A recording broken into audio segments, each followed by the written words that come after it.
Next up, Tiff is getting a glimpse into the near future. The uncrashable car might not be as far away as you think. AEB, or Autonomous Emergency Braking, is set to become a vital piece of safety technology. These laser and radar systems either warn you that a collision is imminent or brake the car automatically if they think you're going to crash.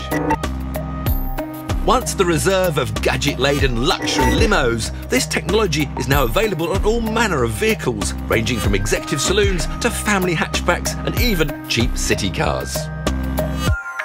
Since Volvo fitted auto braking as standard on their XC60 back in 2008, collisions have plummeted by an astonishing 27% when compared to other small SUVs. Now, Euro NCAP, the testing authority, was so impressed they've now included AEB as part of their new car assessment from 2014 and claim it could save up to 8,000 lives a year. Safety research company Thatcham are going to help me test these systems to see how well they work. I'll be driving head-on at their specially designed inflatable dummy car. This target here is very complex. Inside it's got the structure of a real car, it's got reflectivity, the sort of parts that actually reflect on a real car, and to the systems it looks like a real car, but it's soft. So when you hit it, you don't damage you and you don't damage the test car. It's actually quite solid. The vehicle will sense it and brake, but if you do hit it, it won't hurt. Are you sure? Yeah, quite sure, really.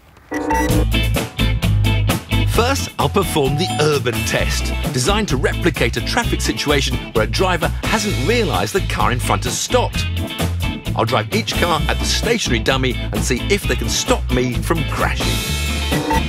The system on the up is called City Emergency Braking and is available as an option for £225. It only works at up to 18 miles an hour and uses two lasers to scan the road ahead.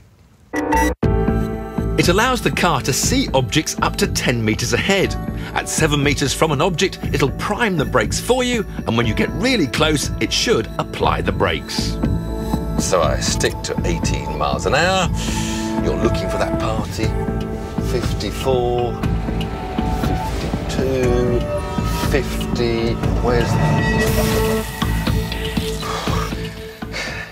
the AEB has just saved me from a big rear end.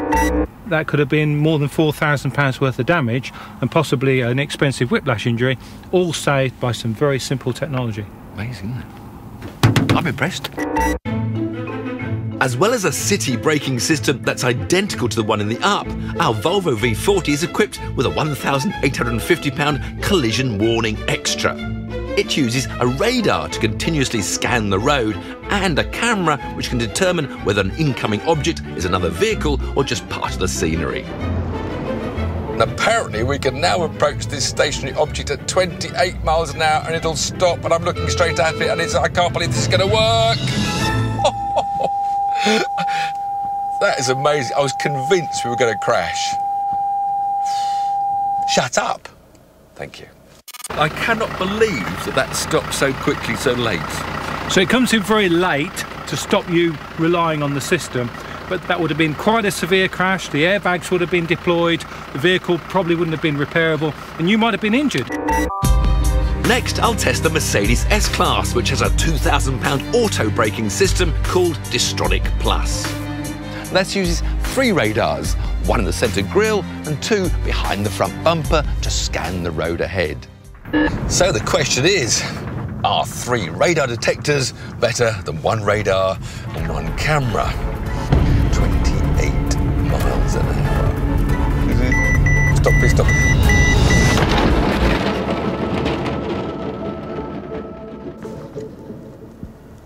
I think we just crashed. The Volvo managed to stop at 28 miles an hour, but the Mercedes didn't. In fact, the experts tell us that the fastest speed the Merc system works at in other tests they've conducted towards a static target is 15 miles an hour. Perhaps it'll be better in the moving bit test. This time the dummy car is towed by a 4x4 driven by a robot, ensuring it maintains a constant speed of 25 miles an hour. It's designed to simulate a car in front of you suddenly slowing down without you realising it, possibly because you're dialing in your sat-nav or tuning into another radio station. The UP's auto brake only works at city speeds, so it will sit this test out. Mercedes and Volvo claim that their systems will cope at speeds in excess of 100 miles an hour. Run 1 will be at 50 miles an hour, and I'll start in the Merc. Its radar can detect objects 200 metres away. So now if I'm wafting along a dual carriageway at 50 miles an hour, thinking about my sat-nav and where am I going next, is it London or where, and I'm starting to catch something, it then just neatly slows me down and I can overtake and carry along safely on my way. Can the Volvo do the same? Brakes, I haven't touched the pedal. So what happens if we increase the speed to 55 miles an hour?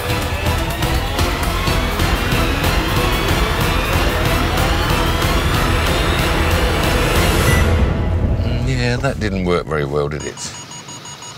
The Mercedes crashes, but at the same speed, the Volvo doesn't. It worked. Let's raise the bar. How about 60? So I launched the Volvo up to 60 miles an hour and we're catching this. The lights are all going, the lights are going. The cars touch, but the heavy automatic braking greatly reduces the speed of the impact. Whoa, whoosh. The Volvo also has a very effective way of warning the driver about an impending crash. Big red lights flash, give me plenty of time to wake up, swerve and avoid. And that is much better than those quiet beats in the Mercedes. And I think if I had the radio on, I probably wouldn't have heard it at all. The Volvo has to be my favourite of the systems, but let's not forget that even when they didn't totally prevent a collision by braking hard, these systems can vastly reduce the severity of an accident. The technology works. So every time we see a new vehicle, we see an advance in the technology and an advance in the performance. But they're like £2,000 extra, whereas the little Up, for only £250 or whatever, you do get that basic system that works incredibly well. Yeah, and by about 2014, when Euro NCAP are doing regular testing, systems like this and this will be standard on these vehicles.